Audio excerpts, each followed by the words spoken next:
work is investigating blockchain or distributed ledger technologies for the United States Coast Guard. When most people hear blockchain, they think of cryptocurrencies such as Bitcoin or Ether.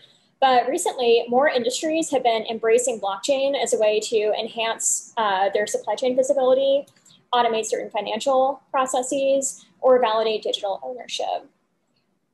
So essentially what we're doing is we're looking at the utility of blockchain technologies for use by the United States Coast Guard.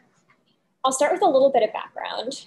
DLT is a decentralized system of accounting in which every participant maintains a full copy of the ledger, and all ledgers are kept in sync via a consensus mechanism.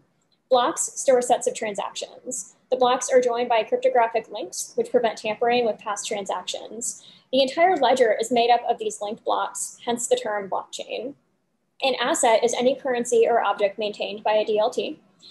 Smart contracts are another extension of DLTs. They provide a mechanism to automate certain transactions fairly. An example of this would be Agentless Escrow, in which instead of having a third party manage an escrow account, a smart contract could manage it for the two parties and no third party would be involved. The early DLTs used for cryptocurrencies were permissionless, meaning that anyone could join and contribute. With the enterprise applications, we mainly see permissioned blockchains where each user has to receive permission before they can join. This maintains a higher level of trust, cuts down on electricity usage and consensus finding, and it eliminates some security issues. So we have four main findings. The first was the choice of platform that we're recommending that the Coast Guard use. We've surveyed a lot of different platforms, and we recommend that they use Hyperledger Fabric. We found it to be the most popular platform since 2018 in enterprise solutions. It also has the highest percent of market-ready projects. And in a survey that was conducted in 2021, Hyperledger Fabric ranked the highest among 24 DLT platforms for its scalability, interoperability with existing software, ease of use, security, and community availability. Next, I'll be going through three different use cases that we've looked into for this technology for the Coast Guard. The first is seafood traceability. So the problem is illegal, unregulated, and unreported fishing threatens sustainability, food security, and the livelihoods of coastal workers. DLT has been proposed as a way of increasing visibility within the supply chain and validating the provenance of legitimate seafood products. We have been looking into the IBM-developed Food Trust, which is based on Hyperledger Fabric, to enhance traceability in food supply chains. It's currently being piloted with Walmart, Nestle, and Unilever with promising initial results. Our second use case is inventory management systems for aircraft spare parts.